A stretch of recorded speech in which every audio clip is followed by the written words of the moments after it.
So, you consider me and my people to be a villain. I find that quite laughable. Tell me, what is the difference between a hero and a villain? Between good and evil? Is reality really so black and white? Or is it filled with gray?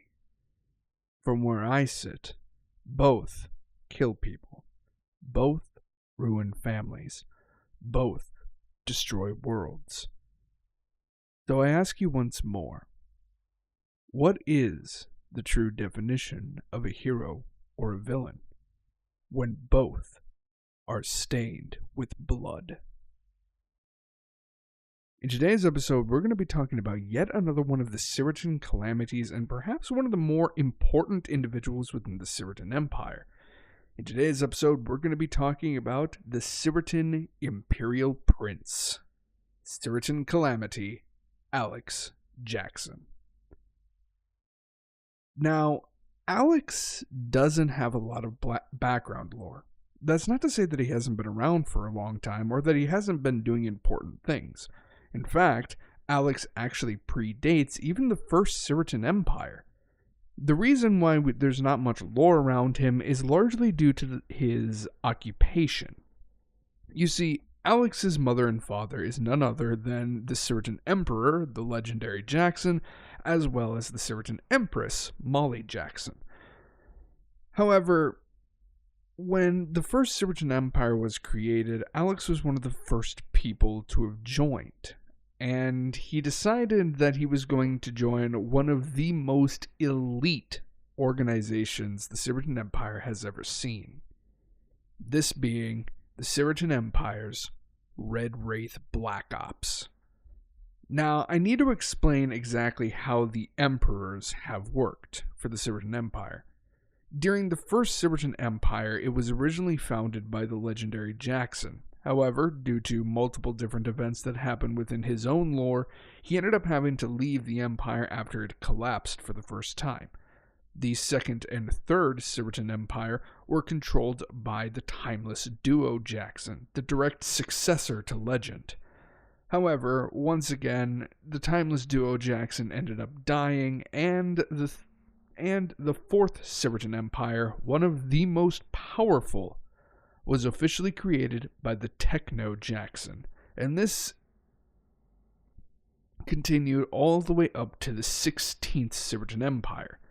After this, the Techno Jackson mysteriously disappeared, and Legend once more returned for the 17th Cyratin Empire all the way up to the 32nd, which is specifically the empire that exists just prior to the Ruin War.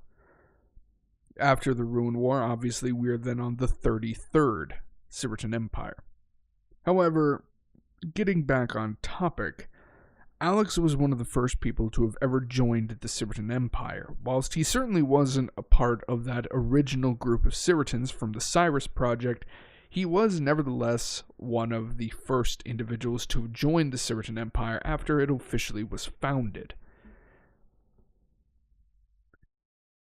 As I said before, he ended up joining the Red Wraith Black Ops, which is essentially the most elite unit of assassins you can ever see or find out about. The fact of the matter is that they each have technology that far exceeds the technology that the wider Cyratin Empire has access to. For example, the Red Wraith Black Ops had access to antimatter weaponry before the rest of the Cyratin Empire even discovered it existed.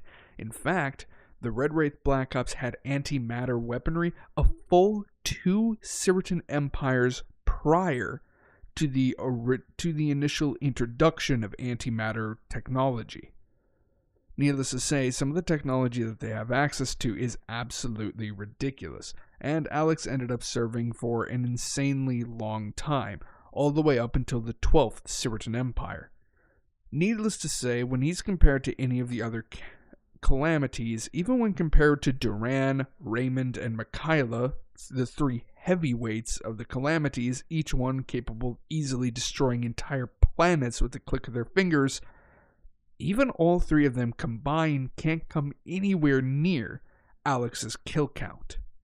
Now, Being in that type of occupation, you would naturally assume that an individual would have a relatively dark personality.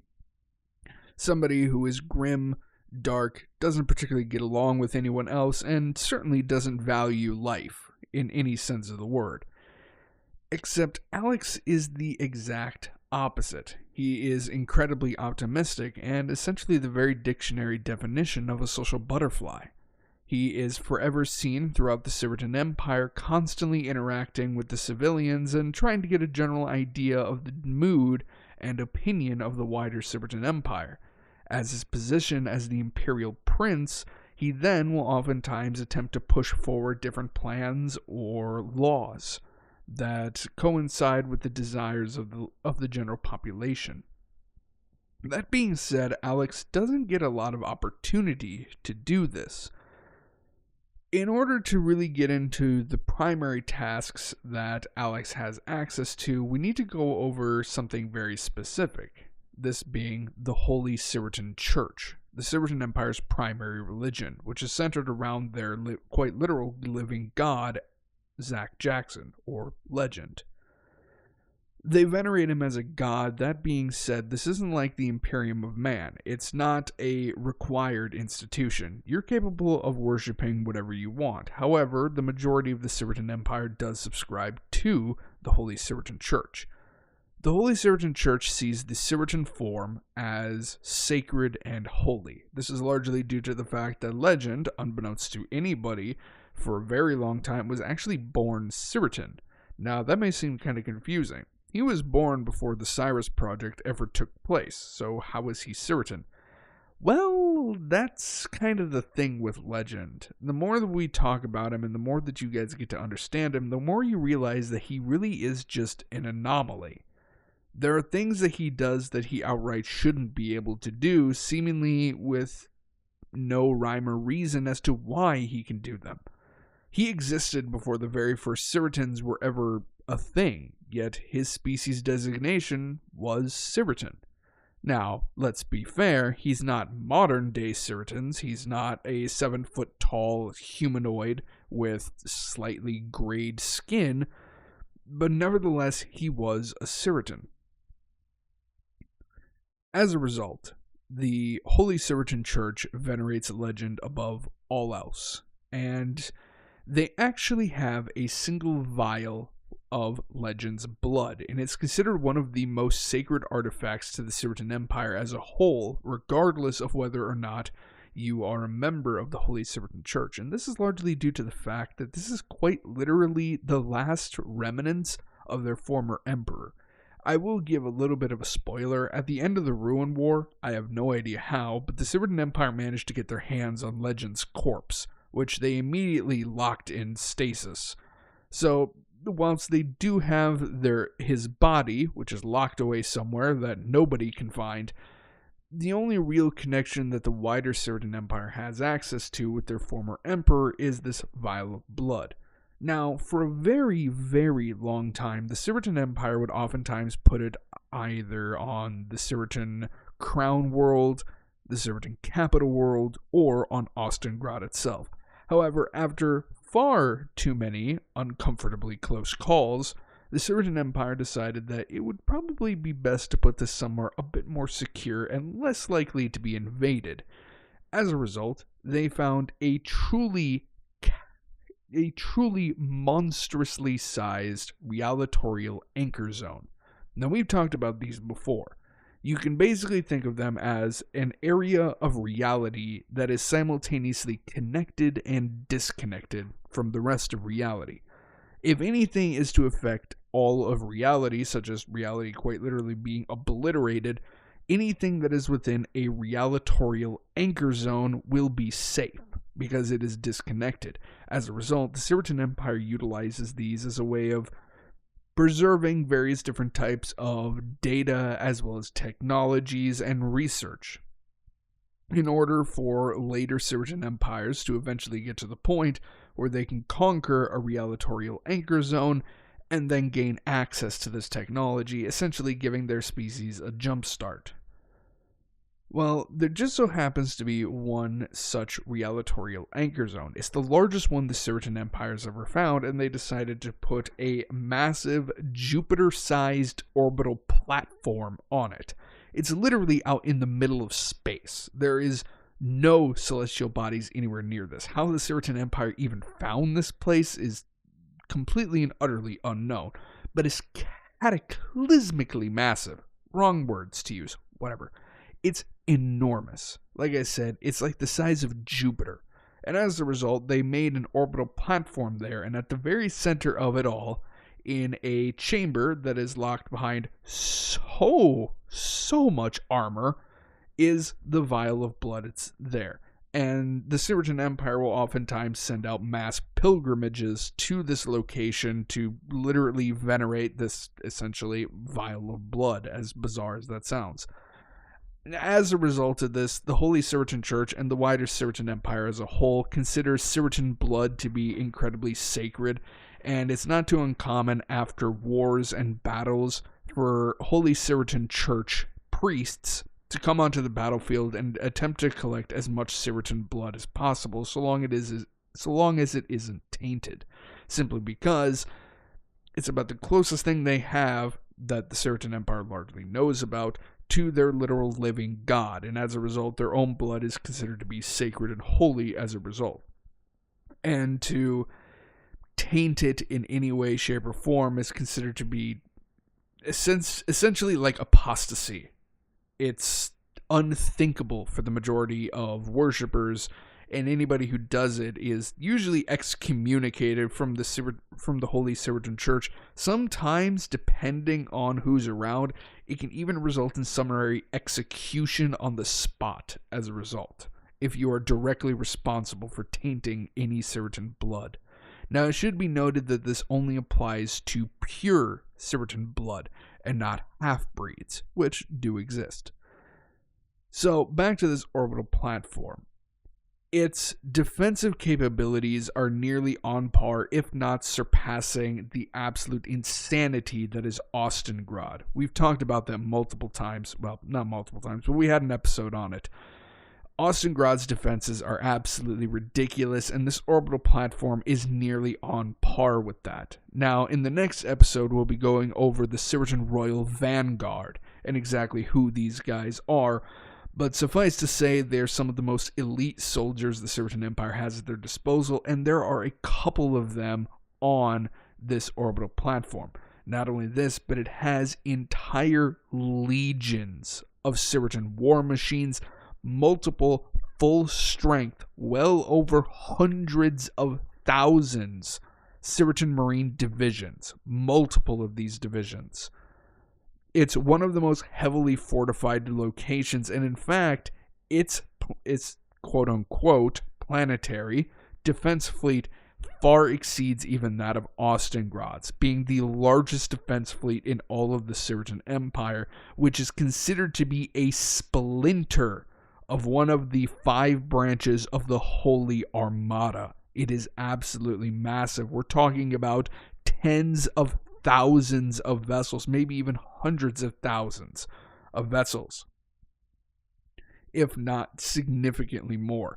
It is such a heavily guarded location, and the Cyratin Empire goes through absolutely ridiculous lengths to ensure that this location is completely and utterly safe. Now, why does any of this matter? Why are we going over this weird vial of blood? And more importantly, for right this second, why in God's name did the other factions constantly attack this place? You're literally sending multiple death fleets that you'll probably never see again, because chances are they're going to be utterly obliterated, in an attempt to destroy a single vial of blood. Does this sound idiotic to anybody else? Well, the reason for this is because this isn't just any vial of blood. This is their god's vial of blood. As a result, if anything were to happen to this vial, anything at all, it would cause such incredible morale. Like, how do I word this? it would impact the morale of the Cyratin Empire so insanely massively that it would likely kill the Cyratin Empire instantly, if not permanently. This is the last that the Cyratin Empire realizes. This is the last connection to their god that they have. Now, it should be noted that during the 33rd Cyratin Empire, there is a completely new Cyratin Emperor. This is a little bit off topic, but this individual is known as Cyratin Emperor Zach Balamir. It should be noted that despite the fact that his first name is Zach, he is not a Zach Jackson, largely due to the fact that the mantle itself was destroyed during the Ruin War, or technically with the battle against Zera that finished the Origin War. Anyway, why does any of this matter? Well, the reason that this matters is because Alex himself is actually almost permanently posted at this orbital platform. Now, bizarrely enough, each of the factions essentially have a schedule. They usually attack from this span of time to this span of time. And the reason why they always attack during this time is because largely that's how long it takes. From the last time they attacked all the way up to the start of this new time, that's largely how long it takes for them to rally their forces and build fleets big enough to send at this place in a desperate attempt to try and destroy this vial of blood. And as a result, Alex and the rest of the Cyratin Empire have kind of clocked this. There have been a few outliers, but largely nothing beyond their capabilities. Alex is pretty much there as a formality. There's nothing that's going to be able to get through the defenses. It would require a major offensive from every single faction to do any appreciable damage and get anywhere near close to this thing. Alex is solely there as a deterrent, might not be the right word here, but something in a similar vein. The enemy isn't going to stop attacking it just because Alex is there, but they're going to think twice about sending any real assets. Yes, technically they're sending multiple death fleets at it, which is not something any of the factions normally do. Usually they send a death fleet, not multiple death fleets. But they're not going to really send anything else, because whilst yes, it's a fantastic opportunity because the Cyratin Imperial Prince is there, but at the same time, the dude's a calamity. And chances are he's going to fuck up anything that you send at him long before you get anywhere near close to being able to kill him. Not only this, but thanks to just his normal lethality because of his prior occupation, this makes him incredibly efficient at dealing with anything and everything that could pose a threat to not only this location, but anything around the Cyratin Empire. You see, the calamities themselves are certainly dangerous. After all, like I said, Mikaela, Raymond, and Duran, with a click of their fingers, could quite literally wipe out entire planets.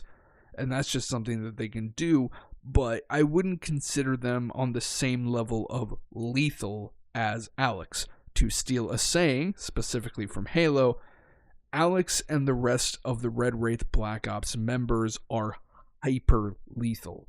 These are individuals who have trained their entire lives and then some, as their lives are elongated, with the sole intention of dealing death and death alone. Like, Cyratin calamities train to use their magic in the most cataclysmic way possible. Members of the Cyratin Royal Army are trained in the best and most efficient ways and tactics to deal with enemy armies. Even those of the Cyratin Marines and Cyratin Marauders, despite the fact that they're each individually designed to take out massive swaths of soldiers on their own, none of them can really be considered hyper-lethal, even the calamities, because each and every single one of them has a limit.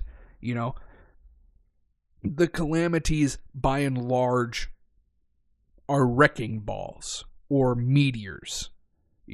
They do cataclysmic amounts of damage, but they're not necessarily a surgeon's scalpel. It's not a precision strike. You're not creating an incision with a scalpel. You're literally just throwing a wrecking ball at the dude and saying, good enough. And it's the same way with Cyratin Marines, Cyratin Marauders, the Cyratin Royal Army, so on and so forth. They're all just varying degrees of blunt force trauma. Whereas members of the Red Wraith Black Ops, they're essentially the ultimate scalpel. They're designed to go into any situation, at any location, no matter how dangerous it is, no matter how impossible it is to get into that location, find the target, remove the target, and get out with little to no enemy casualties other than their target. Now, of course, that may sound semi-idiotic. Well, why wouldn't you have more enemy casualties? After all, they're literally your enemy. Whilst members of the Red Wraith Black Ops are easily capable of handling an enormous amount, handling an entire pissed-off army is relatively beyond their capabilities, despite the fact that they have technology that even their enemies doesn't even realize exists. In fact, it is said, whilst it's never been confirmed, because this is the nature of the Red Wraith Black Ops, it is said that the Black Ops possesses technology that exceeds even that of Florian technology. It is so hyper advanced that even the Florians don't have access to this type of stuff. And this is just what the Red Wraith Black Ops has at their disposal. Now, again, none of this information will ever be verified because this is the nature of the Red Wraith Black Ops. Nothing can ever be verified. There are literally, within the Cyratin Empire, there are 3 individuals who know for a fact what the Red Wraith Black Ops has. This being the Cyratin Emperor, the Cyratin Imperial Prince, and the Lord High Inquisitor. Now, we know who the Emperor is. That is Zach Balamir, or previous to this, the legendary Jackson. We know who the Imperial Prince is. That's today's topic, Alex Jackson. As for the Lord High Inquisitor, usually that's a member of the Greyman family. We've talked about them before. These are literally the only 3 individuals who know for a fact. The guy who commands the Red Wraith Black Ops, the Supreme Commander, barely has more information than anyone else.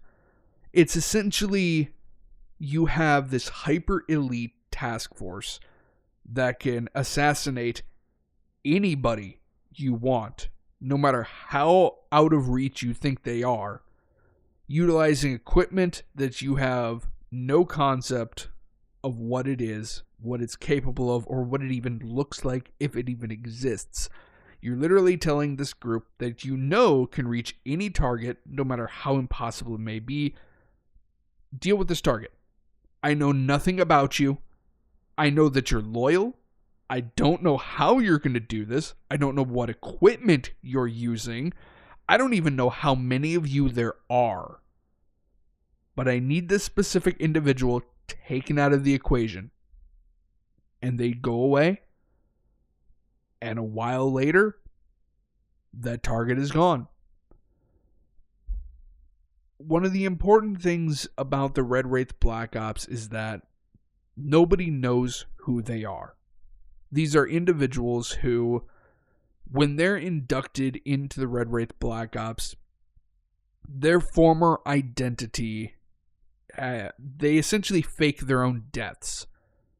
And the thing is that there are so many deaths within the Cyratin Empire that it's almost impossible to detect which ones are faked deaths and which ones are real deaths.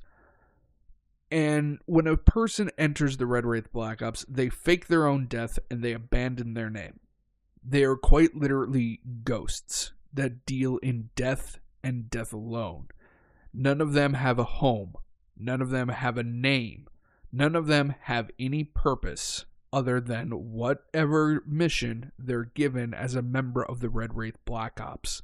They are simply given a call sign. Wraith 1, Wraith 2, Wraith 3, Wraith 27. Each of them is given the call sign Wraith and a number, and that's their identity.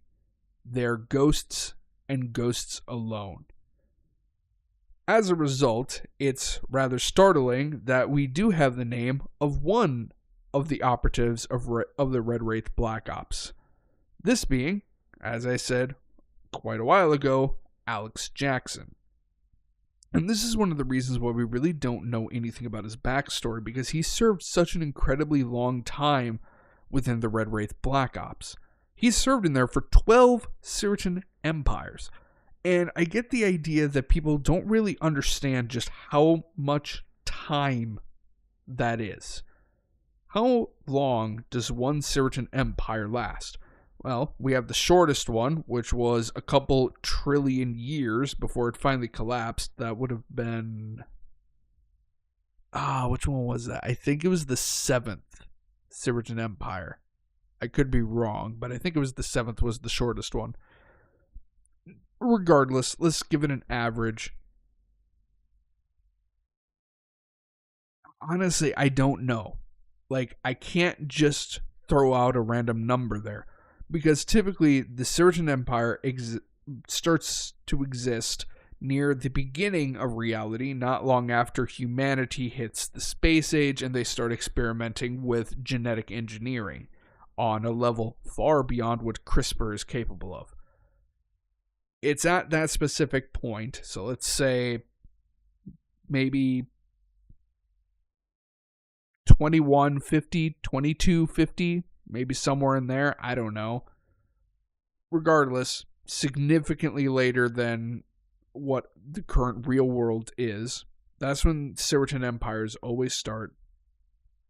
And on average, they typically last to the ends of reality. Now, keep in mind, this isn't the end of a universe. Because technically there is an end to the universe. It's the heat death of the universe. The thing is that if one universe dies because of a heat death, guess what? You have infinity times infinity. More universes at your disposal. If one universe gets annihilated, it doesn't really matter. There are more universes. However, the end of reality is the end of every universe. So, think about how long it would take for the real world universe to enter its heat death and be essentially obliterated. Times that by an infinite amount, times an infinite amount. And then you have the end of reality. The end of the realm of creation. It is such an impossible amount of time. You know, this isn't like Warhammer 40k, how we're in the 40th, well, what are we actually in? The 43rd millennia, I think. 43rd, 44th, somewhere in there, I think. I don't think anybody's really sure, because that's just the nature of 40k. You know, that's an impossible amount of time. Like, for species that usually, if we're being generous, lives to 80 years old, that's an impossible amount of time to truly fathom. And I don't think anybody can really understand how much time that really is. You know?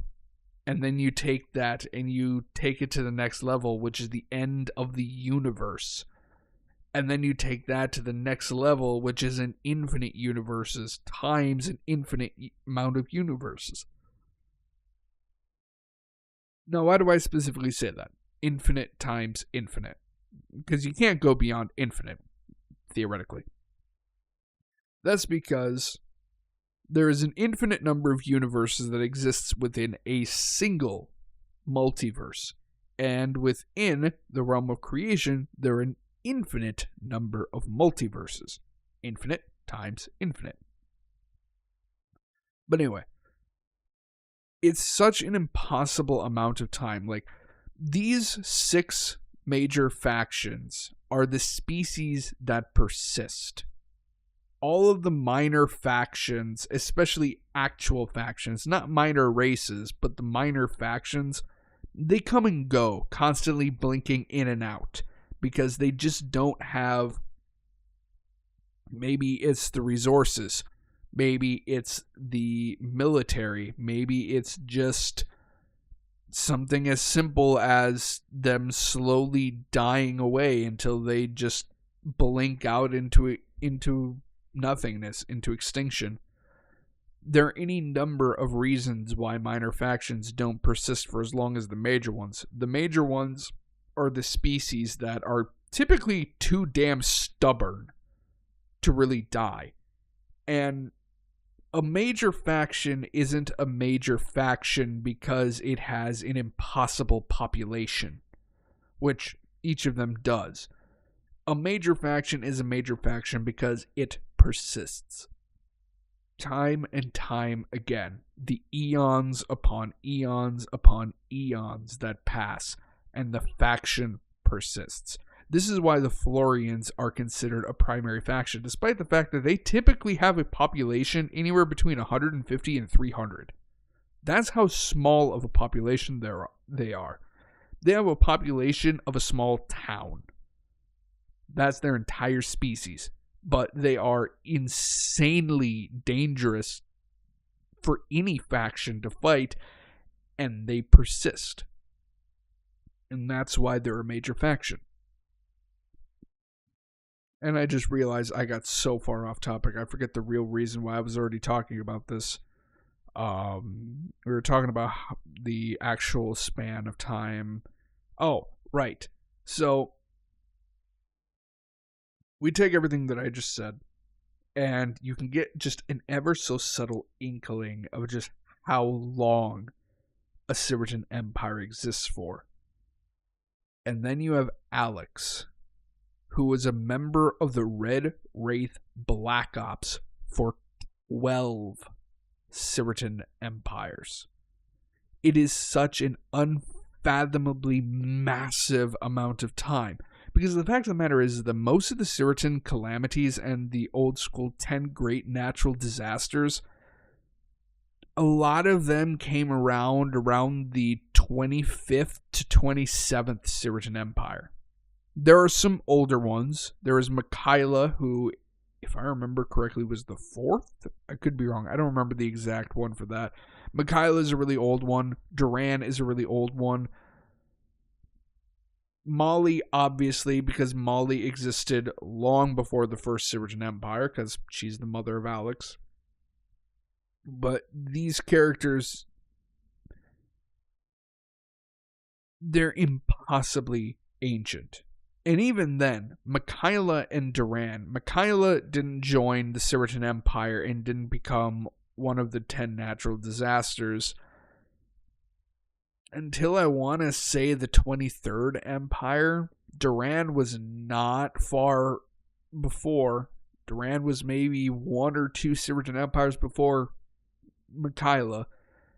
So Alex has been serving for 12 Cyratin Empires as a member of the Red Wraith Black Ops. He has impossible levels of experience and skill at just taking out any enemy that he's faced off against. And then after he did that, he immediately went to this massive Jupiter-sized orbital platform, which I still don't have a name for, and served an insanely long time there as essentially its guardian. Now, with all that out of the way, let's get to the two most interesting parts, at least to me. The first one is specifically the anomalous nature of Alex, as he is Legend's son, and the second being the way that the Imperial Prince fights. So, his anomalous behavior. We'll go more in depth about this specific topic when we cover the Greater God Angel, later to be Supreme God Angel. But every single second, every single millisecond, every single nanosecond, every single picosecond that goes past, an infinite number of timelines branches from that singular moment. Every single possible decision, choice, and action that could occur throughout all of reality in that instance creates a timeline. As a result, there is an impossible amount of timelines. Some are identical to the main timeline. Some have very minor, and some have insanely massive differences. However, it all originates from one specific moment. The moment in which Zera used the ritual on the Oroton, unleashing that dark god and becoming the Dark Lord Zera. This specific moment is when timelines first start. It is believed that everything that occurs before this specific event was essentially locked. Everything that could happen did happen. And that's the main timeline. There was no branching timelines prior to the Origin War. However, at that moment, there are 3 distinct timelines that were created, and these are considered the 3 primary timelines. For simplicity's sake, they are known as the white timeline, the black timeline, and the gray timeline. The white timeline is everything that we've described thus far. It is the canon events. Everything that is supposed to happen in the lore happens on the white timeline. The gray timeline is basically, well, first let's say this. The white timeline is when the Origin Jackson technically wins. The black timeline is when Zera wins. And the gray timeline is when nobody wins. Now, like I said, I'll go more into depth on this specific idea when we do Angels episode, which might be a multi-part episode. I'm not going to lie. There is a lot to unpack there. But the interesting thing is that Alex exists in all 3 of them.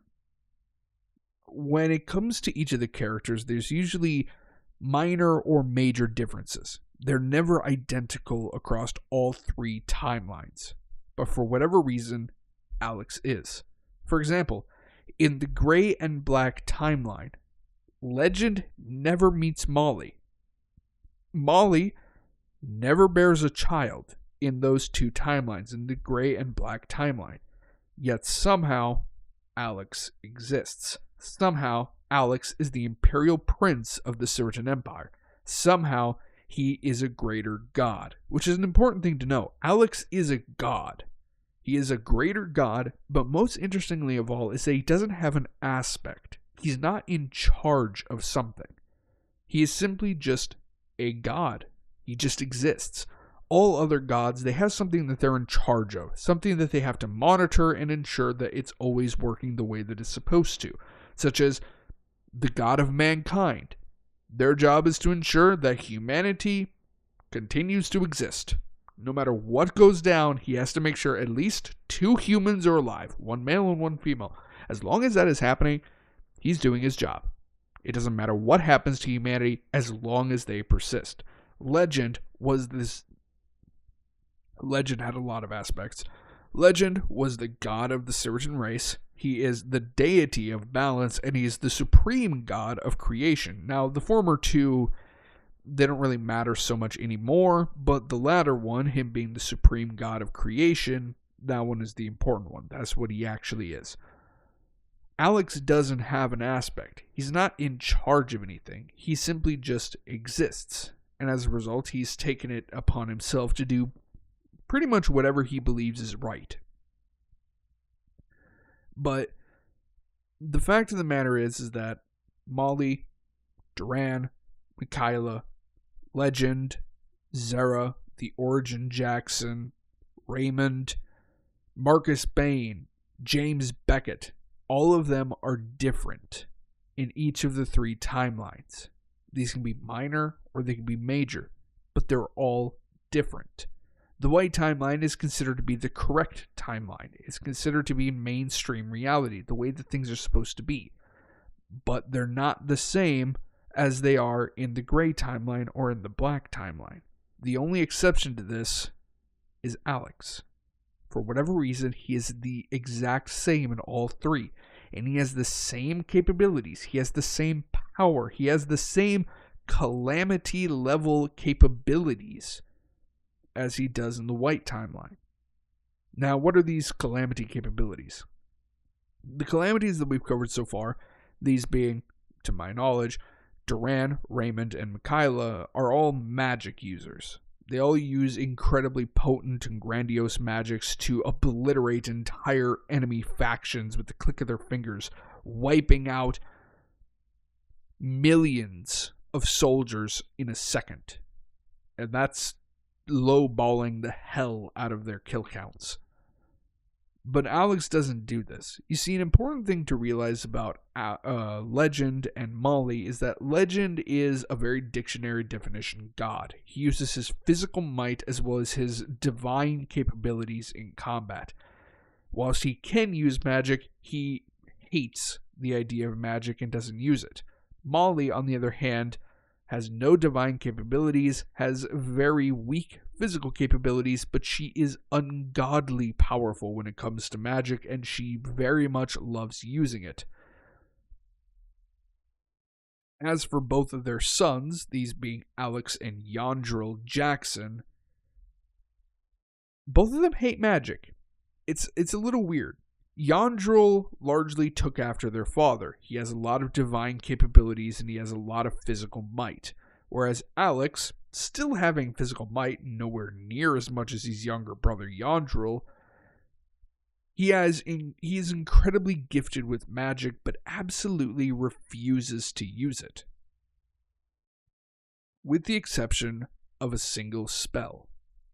Now, this spell is absurd, but before we can get to the spell, we need to talk about Alex's trait, because like the majority of incredibly powerful individuals, they have traits. Traits are basically modifiers to an individual's being that grant them more capability in whatever manner that may be. Now, we've talked about one specific trait that is hyper-specialized, this being the Blade Master trait, which is wielded by Mikaela. Any bladed weapon that Mikaela picks up, he's capable of utilizing the weapon not only at peak efficiency, but he's capable of bringing out its full power. The absolute limits of what that bladed weapon is capable of. And he can literally turn what would normally be a cut that cuts a loaf of bread into a cut that, let's say, cuts a building in half. It's still the same material. It's still just as sharp. It's just the way that he's capable of using it thanks to the Blade Master trait. Another one is the Sage. Now, Sage is wielded by Molly. As a result, we're going to have to wait until we get to Molly's episode to really explain Sage, but it's another hyper-specialized trait. Alex, on the other hand, has a general use trait that has the potential of being truly absurdly overpowered, but thanks to the way that it functions, it cannot be. Now, what is Warlord? As that is Alex's trait, Warlord. Warlord allows the instantaneous understanding and usage of any weapon that the wielder gets their hands on. This means that it could be a weapon that Alex has never seen before. He didn't know it exists. He just looks at it. He has no idea how to operate it. The second he touches it, it's as if he just instantly has an entire training course on that weapon just instantly downloaded into his mind. He touches it. He knows how to use it with peak efficiency. But he can't bring out the total power of that weapon. If he were to pick up a sword, he could know how to wield that sword as if it's somebody who's been using a sword their entire life. But he won't be able to bring the absolute maximum power that sword is capable of out of it. Not like Mikaela could. And as a result, if him and Mikaela were to go to battle with one another, with all they can use are the swords that are in their hands, Alex isn't going to stand a chance. Because his proficiency with that bladed weapon is nowhere near as high as Mikaela's is. Now let's swap that out. Let's say it's a ranged weapon or a blunt weapon. Michaela stands no chance, but that's largely due to the fact that Blade Lord is hyper specialized with bladed weapons, and as a result, he's completely and utterly hopeless with any other type of weapon. If it isn't a bladed weapon, Michaela is more of a danger to himself than he is to his enemies. Now, Warlord is capable of utilizing any weapon, whether that be ranged, melee, or even explosives. It doesn't matter. If it's a weapon that can be used in the hands of an infantry soldier, the second he touches it, he knows how to use it. Now, this in of itself is certainly useful. It means you can pick up pretty much any item off of the battlefield. You could literally pick up a pipe and know how to wield that thing like it's a cudgel and just beat the living hell out of somebody with a metal pipe. Which, needless to say, sounds really interesting. If you lose your weapon, you can literally just pick up debris and it's like an incredibly efficient weapon that you can now use. However, there's more to Warlord. Whenever Alex is in combat, actively fighting or actively evading somebody who is attempting to kill him, Warlord instantaneously activates various different temporary, shall we say, buffs. The muscle fibers in his muscles are strengthened by an incredible level. His physical strength is massively increased. His overall agility is massively increased. He can lift weight far in excess to what he would normally be capable of lifting. He can move at speeds that normally his body would not be able to run at. Not only this, but as I said, the very fibers of his muscles are enhanced and strengthened, meaning that even like, let's say that he's in a combat situation and he needs to jump an entire single story house up. But obviously that's not something a normal person can do. Warlord activates, and now he can just jump a full story up, or 2 stories, or 3 stories. There is an upper limit to how high he can jump, but every single time he comes across an issue that could pose some delay or some inability to do his job as a warlord, the trait activates and gives him a workaround. Not only this, but Warlord also allows for rapid speed regeneration. It also allows for incredible proficiency on top of what Warlord is already capable of for a very limited time. Let's say Alex picks up a rifle, and he's already fairly accurate with it. Warlord activates, the general ability of Warlord activates. All of a sudden he knows how to use it with relatively high accuracy. Maybe not like a ranger or a true marksman, but he can definitely use it like a sniper rifle. And let's say that he has an enemy that is outranging him. They haven't hit him yet. At this point, Warlord can activate in a temporary sense that would spike his overall accuracy with that rifle to the level of a sharpshooter. And it's very temporary. It only lasts for maybe a minute or two, but it gives him an extra bonus on top of what he's already capable of. Now, in a high-speed battle, like against somebody who's equal power with him, that could potentially, going back to the analogy of him fighting Michaela with a bladed weapon, that could potentially put him on par with Michaela, but it won't give him the capabilities to beat Michaela. Not only this, but Warlord also has it's not really psychic, it's just a sort of like aura that's around Alex that inspires and improves the capabilities of soldiers around him. This means that any soldiers that are near him will just naturally be more accurate. They'll naturally be a little bit stronger, a little bit faster.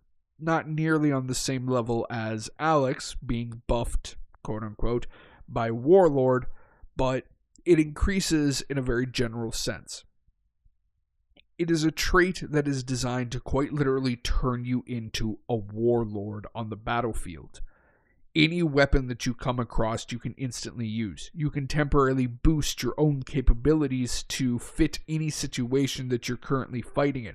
Not only this, but you enhance the soldiers that are around you. You are a warlord.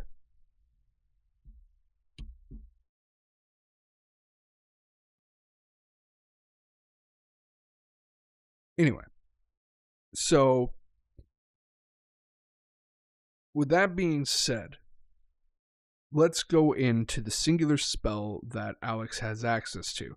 This specific spell being the King's Armory. Now, the King's Armory is an incredibly powerful spell, and it's honestly more akin to a limit breaker ability than it is just a normal general spell that you could just randomly cast. It is considered to be a wholly unique spell. The Cyratin Empire, as far as they can tell, nobody aside from Alex has ever wielded it. And even according to the Mages Council, as far as they're even aware, Michaela is the only person to have ever used the King's Armory. Now, what does the King's Armory actually do? Whenever Alex comes into contact with a weapon, he can choose to activate the King's Armory.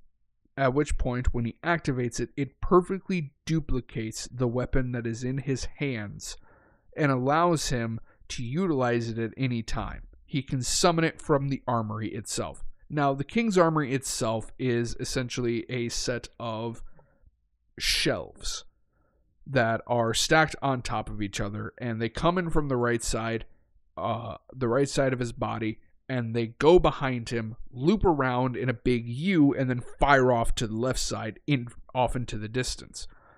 The King's Armory itself is a light blue in color and is completely comprised of an intangible magic, after which point any weapon that has been duplicated will suddenly scream across the rails from the right side, looping around behind him, and then screaming off on the left side, until the weapon that Alex is desiring comes to his hands, at which point he can then pick it up and he can utilize it. The weapons themselves are flawless. They're still destructible. You can still destroy it, but the fact of the matter is that Alex can easily just grab the same weapon again because you technically didn't destroy the weapon. Keep in mind that this entire process happens in less than a second. As a result, it's not some lengthy process that takes Alex a while. It's something that Alex has quite literally worked into the way that he fights. Alex primarily prefers to use melee weapons, but he certainly is not afraid or shy of using ranged weaponry. And as a result, when he's in melee combat, it's not too uncommon to see him quite literally chain together various different weapons.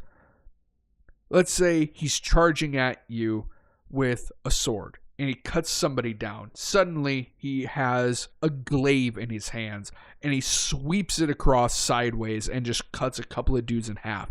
Suddenly, he slams that thing into the ground and pole vaults up into the air. Suddenly, the glaive is gone, and in his hand is a massive fucking boulder-sized hammer that comes down and slams into the ground, at which point he twists his body and spins around in a circle. Suddenly, it's not a hammer that is in his hands. It's a big-ass greatsword that just cleaves through everyone around him before he suddenly starts rushing forward with a pair of daggers. It's completely and utterly flawless, with no hesitation between each and every single weapon that he's pulling out. And as a result, it makes him quite the problem to fight on the battlefield, as you can imagine. Duran, Raymond, and Michaela are designed to deal with entire armies at one time. That's their forte. Alex, on the other hand, is usually sent in when there is a particularly dangerous enemy, but that's really all that's there. One incredibly troublesome enemy that, let's be honest, sending in somebody like Duran or Michaela, it's overkill. So let's send in our single combat specialist, Alex, in. Now, of course, this all sounds incredibly impressive, but it doesn't sound like what a calamity should be. After all, calamities are on the same level as the highest pantheon of gods. How does how does Alex compare? That specific part is thanks to his divine weapon. And this is the final part that we're going to be talking about with Alex, and why he's a fair fight when compared to the other calamities. Alex's divine weapon is known as Coda Decona Mira. It is a second generation divine weapon. Interestingly of all, and rather uniquely, it doesn't possess any transformations, despite it having 3 parts to its name. Coda Decona itself, in its most basic form and its only form, is full out Indiana Jones. It's a whip. But it's a very interesting whip. It is a whip that is comprised of the main lash itself, a small ball on one side, and the handle on the other side. And the whip itself is capable of elongating or shortening itself to an indeterminate length. This means that it could become incredibly short, maybe like a foot long in total from handle to ball, or it could be a couple of miles long and is capable of adjusting its overall length. Now, that doesn't sound particularly impressive. The ball itself is capable of adhering to any surface, which that, combined with the fact that it can retract itself, quote unquote, at insanely fast speeds, essentially allows Alex to go full on Attack on Titan in any battlefield environment. Like Attack on Titan, their mobility gear mixed with the aesthetics of Spider-Man. Like, he can literally just lash out the whip, attach it to some random wall, jump off, and suddenly he's just flying around the battlefield, just lashing out the whip at any object or building that is in the area and just swinging himself at incredible speeds forward. Now, once again, that doesn't sound particularly calamity-worthy. That is until we get to Coda Decona's ability. Its ability is known as Kinetic Overdrive. Now, what does Kinetic Overdrive do? As this is what really sets Alex on par with the other calamities. It is capable of... So basically, whenever Alex takes any form of kinetic damage, whether this be him launched backwards and he skids across the ground, he punches something with his fist, even just him stomping around on the ground, and if he's going excessively fast, just the friction of the air flying across his skin, any kinetic force that is exerted on his body, Kinetic Overdrive will duplicate and store. Now, this, paired with Warlord's natural heightened regenerative capabilities, you can see how you can store up a lot of kinetic energy. But why does this matter? Well, the reason why this matters is because it allows Alex to utilize the ability Kinetic Overdrive and unleash massive portions of kinetic strength, far exceeding what his body would normally be capable of. This goes back to the original idea of breaking past your hard limit. If you were to punch something beyond your hard limit, the second your fist touches that thing, it would turn to dust, because it is beyond the absolute maximum limit of what your body is capable of withstanding. However, Kinetic Overdrive is a workaround, because technically Alex's fist never actually hits the enemy. Usually it's like the width of a hair away from actually connecting when Kinetic Overdrive activates and fires off a shockwave from his fist, or from his shoulder, from his elbow, from his knee, from his foot, hell, even from the top of his head. Anywhere that he is impacting something and he wants to use Kinetic Overdrive, it will send out a shockwave of kinetic force. And this can be anywhere from 1%. It can be 5%. It could be 10% if he's really serious. All the way up to utilizing 100% of the kinetic force. And there's no limit to how much he can output or how much kinetic energy he can store. As a result, when Alex is on the battlefield, and even when he's not on the battlefield, if he's particularly low on kinetic force, he almost looks clumsy and uncoordinated. And this is intentional, because what he's doing is he is intentionally hurting himself, intentionally receiving kinetic impact on his body in order to duplicate it and store it within kinetic overdrive, at which point, in any combative situation, he can unleash devastating amounts of physical kinetic energy on anything. Not only this, but this doesn't just mean that if he's like punching something, this doesn't mean that this is the only thing that kinetic overdrive works on. The fact of the matter is that kinetic overdrive can even work on the muscle fibers in his body. As a result, this allows Alex feats of physical capability that he otherwise wouldn't be capable of doing. You know, the standard anime trope. The character gets down into a running stance and then all of a sudden just moves at like beyond the speed of sound at a dead sprint. Alex is capable of doing these things because he quite literally causes microkinetic, shall we say, impacts within the muscle fibers of his legs that quite literally are capable of launching him forward at beyond superhuman speeds.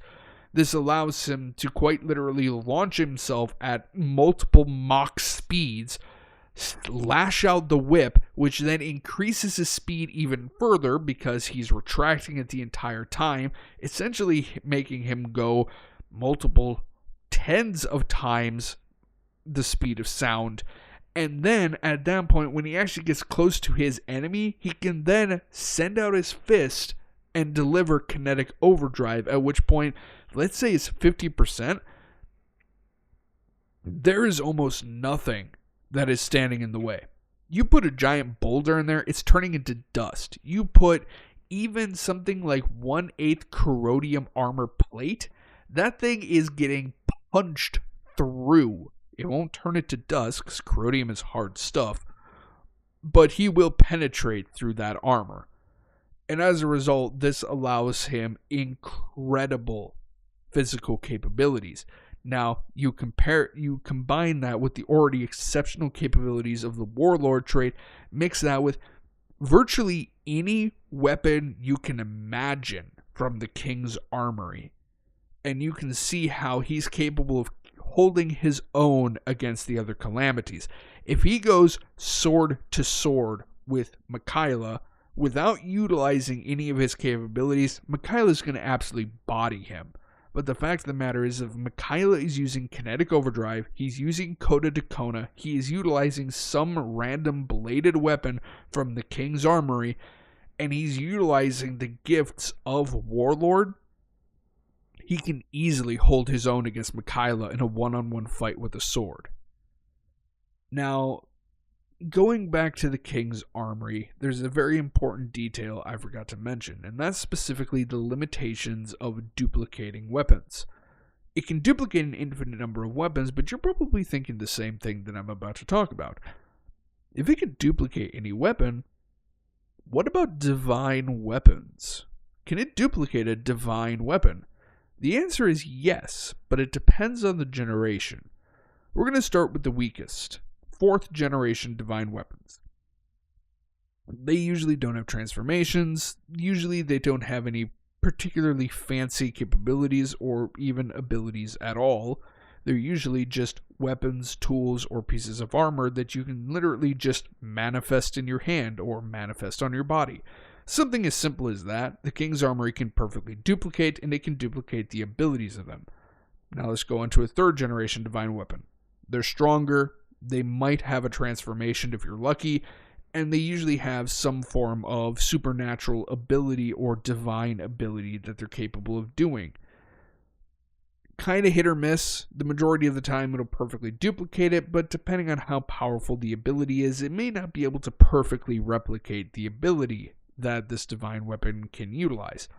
Now let's go to 2nd generation divine weapons. These things are exceedingly powerful, are capable of transforming into multiple different forms, and have exceedingly powerful abilities. Chances are you will have whatever the divine weapon looks like duplicated, and most likely it might have 1 transformation out of its 3. It'll probably take the weakest ability it has access to, if even that, and that's pretty much it. Now let's go on to the cream of the crop, the pinnacle, first generation divine weapons. These are divine weapons that are quite literally capable of reshaping reality. We've talked about Tenjai Kuroga. It has control over the very aspect of death. When its master dies, Tenjai Kuroga, so long as it has enough power, can infinitely resurrect its master and essentially turn back the clock. You just died? Congratulations, you're now alive again, because that's just something that Tenjai Kuroga can do. Not only that, but Tenjai Kuroga is the blade of infinite multiplication. When it's at its absolute most powerful, it is capable of magnifying and multiplying the overall capabilities, whether these be magical, psionic, divine, physical. It can magnify them by an infinite amount in a safe way. Something as absurdly powerful as this, first generation divine weapons are literally just what the divine weapon looks like. It's just an ordinary weapon that looks identical to the first generation divine weapon, but it has none of the transformations and it has none of the abilities because they're just far too powerful. Now, of course, this is very finicky. There are certain divine weapons that by absolutely no means should the King's Armor be able to duplicate as perfectly as they do. For example, Beowulf. Beowulf is the most powerful 4th generation divine weapon there is. In fact, in the right hands, it's as powerful as a 2nd generation. It is known as the Titanic God. We've talked about it before, and it wields planetary magic, meaning that it quite literally, anything that involves a planet, it has control over. This means that with a single step forward, Beowulf can cause massive continent-spanning earthquakes. It is capable of shifting the very tectonic plates of an entire planet. And it's even capable of delivering the same level of force as, say, one planet striking another planet. It's incredibly powerful. And due to how insanely powerful it is, you would naturally assume there's no way in hell the King's Armory can duplicate this. Its overall capabilities far exceed that of even some 2nd generation divine weapons. There is no chance in hell. It's capable of perfectly duplicating it. Now, granted, any divine weapon that is duplicated by the King's Armory loses its indestructibility. These divine weapons can now be destroyed, and most interestingly of all, is that when you're duplicating divine weapons, there's actually a sort of like, it can best be described as like a cooldown timer. When one of these divine weapons is broken, Alex can't just instantaneously resummon it and use it. It's almost like it needs to charge up energy again before it can be remanifested and then utilized once more. But anyway, this episode is going on just a little bit over time, so I'm going to cut it here. I hope you guys enjoyed, and I hope you guys are looking forward to Wednesday and Friday's Surviving Mars episodes. Possibly on Thursday, a 2nd episode of Shattered Legacies Deep Dive, if I have the time, as well as Saturday and Sunday's live streams at noon Central Standard Time, where we're doing RimWorld, and then Sunday Night Live, followed by next Tuesday, right back here with another episode of Shattered Legacies Deep Dive. So, until then, guys, see ya.